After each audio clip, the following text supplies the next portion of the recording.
सभी बच्चों को सुप्रभातम। बच्चों, आज हम संस्कृत का एक ऐसा विषय सीखेंगे जो बार बार बोलने में, पढ़ने में, सुनने में आता है। कारक विभक्ति। कारक क्या है और विभक्ति क्या है, इसको आप पहले बूझेंगे। बच्चों, कारक होते हैं कर्ता, कर्म, कारण, संप्रदान, अपादान, संबंध और अधिकरण, संबंध तक। कुछ विद्वान संबंध को भी कारक नहीं मानते, षष्ठी विभक्ति को कारक नहीं मानते। संबोधन ये जैसे हिंदी में होता है वैसे ही संस्कृत में होता है। ये तो हो गए कारक। अब विभक्ति क्या होती है? विभक्ति है जैसे प्रथमा, द्वितीया, तृतीया, चतुर्थी, पंचमी, षष्ठी, सप्तमी, ये। और संबोधन, संबोधन को इस तरफ विभक्ति नहीं गिनते हैं, इधर कारक नहीं गिनते हैं। संबोधन का मतलब प्रथमा की ही तरह इसके अक्षर रूप होते हैं, शब्द लिखे जाते हैं। अच्छा, इनकी जरूरत क्यों पड़ती है? आपसे अक्सर पूछा जाता है, कोई अनुच्छेद लिखने को दिया जाता है कि बताइए इस शब्द में, नदीम शब्द में कौन सी विभक्ति है? तो आपको याद होगा कि इसमें द्वितीय विभक्ति है। तो कई बार आपको ये भी पूछा जाएगा कि नदीम शब्द जो है ये कर्म है या कर्ता है? ठीक है, कर्म कारक है इसमें या कर्ता कारक है? तो आपको द्वितीय विभक्ति पता है तो निश्चित ही वहां पर कर्म कारक होगा। अब इनको पहचानने के जो चिन्ह होते हैं, इनको कारक चिन्ह भी कहते हैं या परसर्ग भी कहते हैं। जैसे कर्ता ने प्रथमा विभक्ति, कर्म को द्वितीय विभक्ति। यानी आप कारक और विभक्ति समझेंगे कि ये आपस में एक ही चीज है एक तरह से। कर्म को द्वितीय विभक्ति, कर्ण के साथ या द्वारा इसका अर्थ होता है और इसमें तृतीय विभक्ति होती है। संप्रदान, इसका अर्थ होता है को, के लिए, और विभक्ति इसमें चतुर्थी होती है। अपादान से अलग होना, इसमें पंचमी विभक्ति रहती है। संबंध शब्द जब हिंदी में आप पहचानोगे तो का, के, की, रा, रे, री की आवाज अंत में आते हैं और षष्ठी विभक्ति होती है। जैसे नद्याः जलम, नदी का जलम, नदी का जल।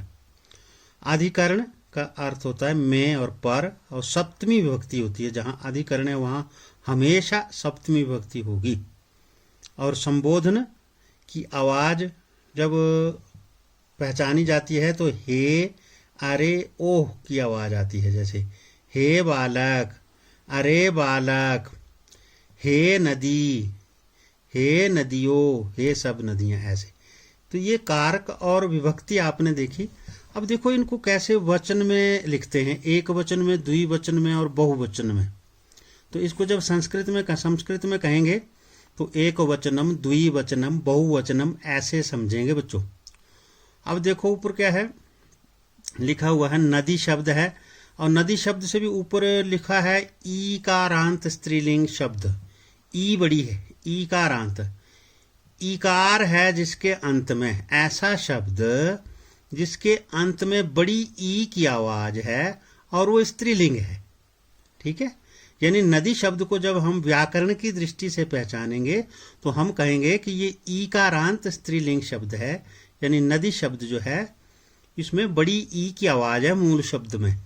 जब प्रथमा में हम इसको पढ़ेंगे तो ऐसे पढ़ेंगे, नदी, नद्यौ, नद्या, नदीम, नद्यौ, नदी। विभक्ति को आप देखते रहना, प्रथमा विभक्ति में बनेगा नदी, नद्यौ, नद्या, नदी ने, दो नदियों ने, सब नदियों ने। द्वितीय विभक्ति नदीम, नदी को, दो नदियों को, सभी नदियों को। ठीक है, वह सभी एक नदी को पार करता है, दो नदियों को पार करता है, सभी नदियों को पार करता है। जो भी वाक्य जैसे जैसे आप बनाएंगे उस तरह से ये शब्द प्रयोग होते जाएंगे। नद्या, नद्या नदी से, नदीभ्याम दो नदियों से, नदी भी बहुत सी नदियों से।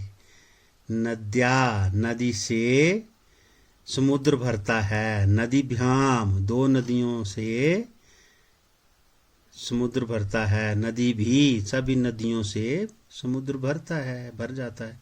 या कुछ भी आप अपनी समझ के अनुसार वाक्य बनाइए। चतुर्थी नद्यै नदी के लिए, नमा नमस्कार, नदीभ्याम नमा दो नदियों को नमस्कार, नदीभ्या नमा सभी नदियों को नमस्कार। ऐसे पंचमी नद्या नदीभ्याम नदीभ्या नदी से पानी लाओ, नदीभ्याम दो नदियों से पानी लाओ, नदीभ्या जलम आनय सभी नदियों से पानी लाओ। फिर ऐसे ही आप लिखोगे षष्ठी विभक्ति का नद्या नदी का, नद्या जलम शीतलम नदी का पानी ठंडा है, नद्यो जलम शीतलम दो नदियों का पानी ठंडा है, नदी नाम जलम नदियों का जल पवित्र होता है, स्वच्छ होता है। सप्तमी में नद्याम नद्याम नदी में या पर, नद्याम नौका वहती नदी में नौका बहती है, नद्यो नौका वहती दो नदियों में नौकाएं बहती हैं, नदीषु नौका तरंती बहती लिख लो या तरंती, नदीषु नौका तरंती नदियों में नौकाएं तैरती हैं। हे नदी, हे नद्यौ हे दो नदियों, हे नद्या हे सब नदियों। और इसके बाद फिर संबोधन चिन्ह लग जाता है। देखो यहाँ पर प्रथमा का द्विवचन और प्रथमा का बहुवचन एक तरह से ही है। थोड़ा सा इसमें अंतर ये इसलिए किया है कि जब संबोधन में यहाँ कहते हैं तो हे नदी, इसी तरह से हम इसको समझेंगे।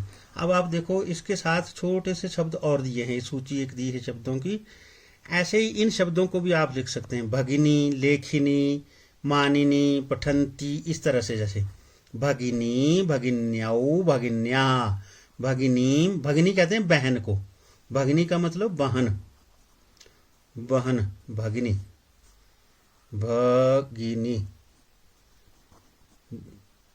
बहन, भगिनी, भगिन्यौ, भगिन्या, भगिनी, भगिन्यौ, भगिनी, भगिन्या, भगिनीभ्याम, भगिनीभी, भगिन्यै, भगिनीभ्याम, भगिनीभ्या, भगिन्या, भगिनीभ्याम, भगिनीभ्या, भगिन्या, भगिनीभ्याम, भगिनी, भगिन्या, भगिन्यो, भगिनीनाम, भगिन्याम, भगिन्यो, भगिनीषु।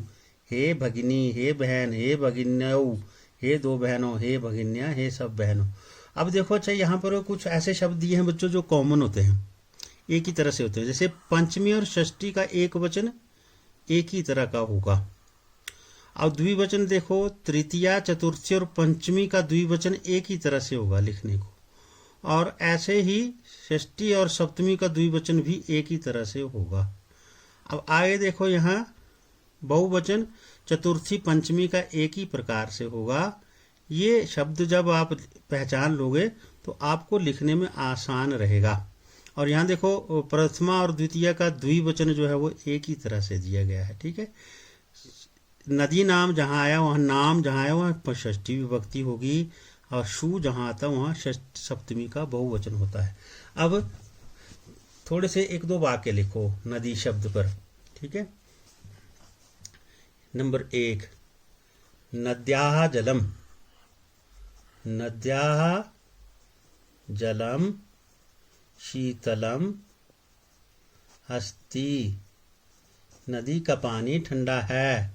फिर आगे लिखो नद्याम, नद्याम नौकाः तरंती, नदी में नौकाएं तैरती हैं, तरंती।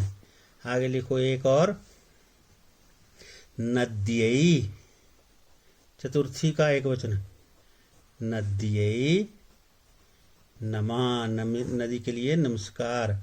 आगे देखो मम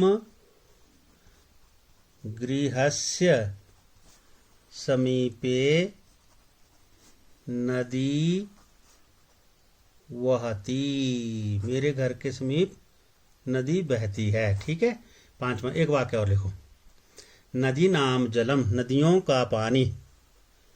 नदी नाम जलम शीतलम भवती, शीतलम भवती। आगे लिखो, एक और लिख लो। नदीषु, नदीषु गंगा श्रेष्ठा, नदियों में गंगा नदी श्रेष्ठ है, श्रेष्ठा अस्ति। इस तरह से आप कई एक वाक्य बना सकते हैं नदी शब्द के, भगनी के।